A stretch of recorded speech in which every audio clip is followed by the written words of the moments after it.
education mean to you? I can say for myself and my fellow online classmates that right now our education is very important. It's worth a lot of work and a lot of sacrifice. But how about the education of your children? What about America's children? What's that worth? To them, to us, to our country? Education, especially early education, is a powerful shaper of the people that we become. And unfortunately, our government has made an important decision regarding education in the United States.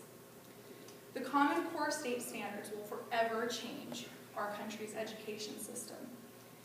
Derek Mader wrote on teaching.about.com that this is perhaps the biggest shift in educational philosophy in the history of the United States. Much of the population will be significantly impacted by the implementation of the Common Core standards in one form or another.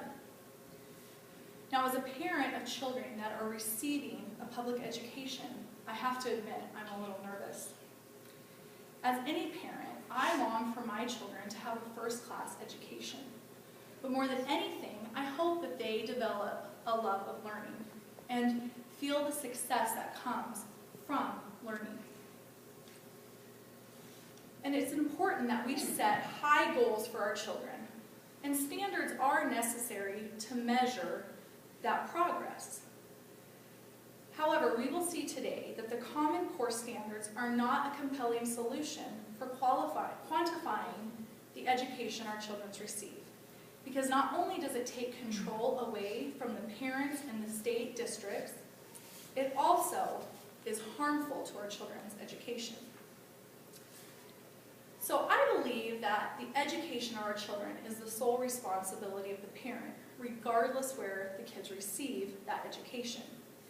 U.S. Congressman Ron Paul says that under the United States Constitution, the federal government has no authority to hold states accountable for their education performance.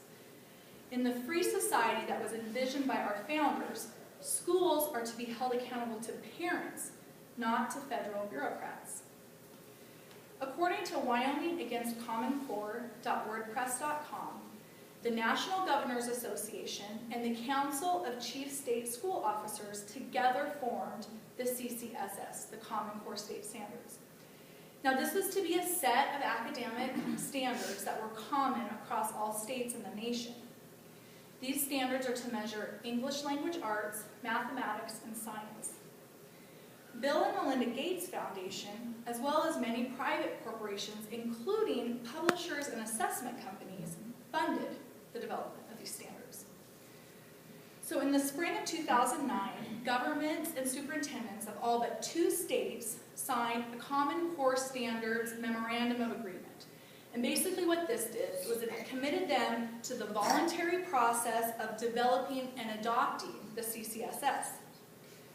Now, the first and only public draft of the K-12 CCSS was released in March of 2010. A few short months later, in June of 2010, the final was released.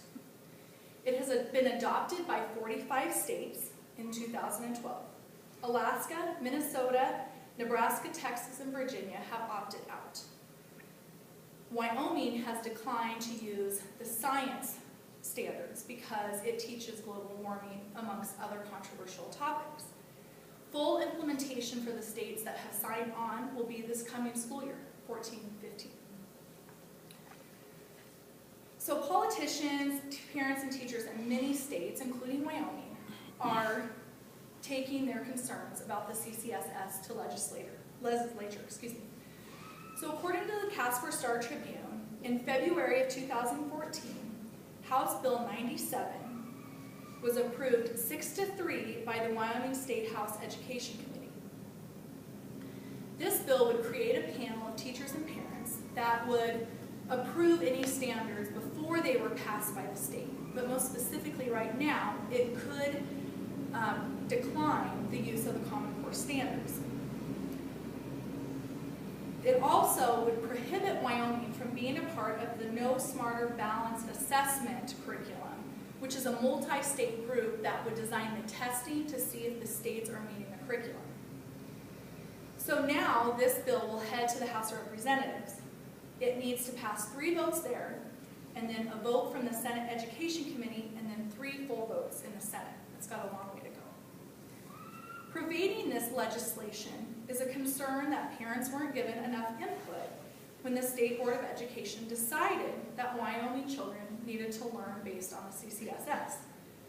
Representative Tom Reeder, a Republican from Casper, sponsored this bill in order to counter what he says was an improper process to adopt the standards without parent or local school board input. Louisiana Governor Bobby Jindal says it perfectly. He says we cannot retreat from rigorous standards. However, I am absolutely opposed to any kind of federal takeover of a curriculum or federal government involvement in dictating to us our curriculum. So it is especially sorry that parents don't have a say in this process, because what lies ahead for our kids is really scary. The Common Core is designed to develop deep thinking in students and prepare them for college. However, the measurement of this through the standards negates this benefit. So we all know that in schools today, performance is measured by testing. The Common Core is going to make this crazy. Teaching students to take tests should not be the foundation of the education system. Students should be taught to learn so they can develop a lifetime of learning. Diane Ravitch, an education historian who has become the leader of the movement against corporate-influenced school reform, gave a speech to the Modern Language Association in July of 2014 about the Common Core. And in her speech, she asserts, "No nation in the world has inflicted so many changes or imposed so many mandates on its teachers and public schools as America has in the past dozen years. No other nation tests every student every year the way that we do. Our students are way over-tested. No other nation, at least no other high-performing nation, judges the quality of teachers by the test scores of their students." She goes on to say that most research agrees that this methodology is messed up. It's inaccurate, unreliable, and unstable, because the highest ratings will go to the teachers that have the most affluent students. The lowest ratings will go to the teachers of English second language and kids with disabilities. Nonetheless, the U.S. Department of Education wants every state and every district to do this testing.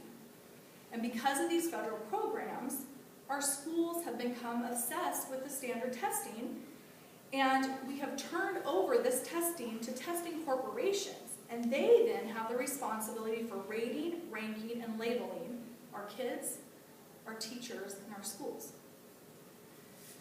So Katie Hurley, a child and adolescent psychotherapist and a parenting expert, points out what all this testing does to our kids. She says, "The result of this test-giving, job-loss-fearing style of teaching is written all over the faces of the little kids in the transaction.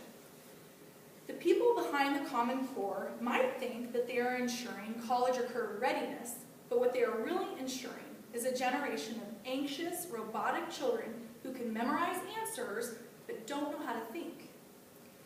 So she gives us 5 specific ways that the Common Core is hurting our kids. Number 1, increased stress. I think all us parents have noticed that in the last year. So with the hyper-focus on the core areas of learning and the constant testing to see if the material is, she says, memorized, understood, kids are constantly under the pressure to perform. Another reason she gives is creativity is dead. Forget about problem solving, group work, and thinking outside the box, she says.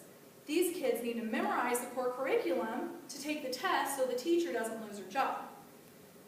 Creativity then holds no merit, and so they do what they have to do to get by. She makes the point, don't we want to inspire our kids to be thoughtful leaders and world changers?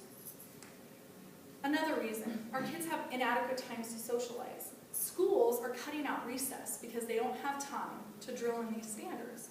So kids aren't getting a break, and they're not learning those important social skills between another to learn how to socialize. She also lists poor eating habits and insufficient exercise. We all know childhood obesity is huge right now. Lunch times are 15 to 20 minutes in a lot of places, and they're cutting out recess, and they're cutting PE programs to put the Common Core in, so kids aren't getting exercise. The number one, or the final reason she lists is that there's no time to decompress. Kids need downtime. There's a lot of talk about overscheduling. We all know that about our kids. The stress that comes from doing too much. But even for those kids that their parents manage to underschedule them, they don't have much time between doing homework, maybe doing their one activity, and then getting to bed. There is no downtime to relieve the stress that they're feeling at school. So bestmasters and education.com put together a visual of how the Common Core is hurting our kids. So in this, I want you to especially notice that it's kindergarten, okay? So Frog and Toad, they read it in first grade. But it says, the old way was to read the story's events from the beginning, middle, ending to know the progression of a story and to identify the characters and the settings. However, under the Common Core, they have to compare and contrast Frog and Toad's adventures and experiences.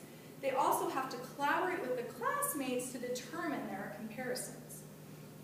And then for Charlotte's Web, which is a second and third grade lesson, the old way was, who's telling the story?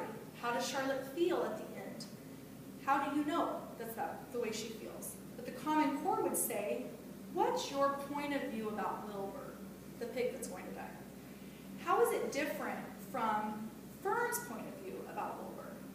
And how is it different from the narrator's point of view? And we're talking about 8 and 9-year-olds who have to come up with this. I can't imagine living under the stress that this type of education would put on me. I don't think any of us face this at home or at work. And we can all agree that we want our kids to be challenged. We want them to learn. We want to be competitive in the world for our kids. We want to prepare them for secondary education and college. But it's obvious that this Common Core needs some serious reevaluation. The people that have the say are not those on the front lines. They're not the parents. They're not the teachers. They're not the principals that see how kids learn every day. And unfortunately, the students are the ones that will be paying the high price for this. Nelson Mandela once said that education is the most powerful weapon which you can use to change the world. It's no doubt that the Common Core will exert powerful change on our education system. But this change will come with great damage to our schools and especially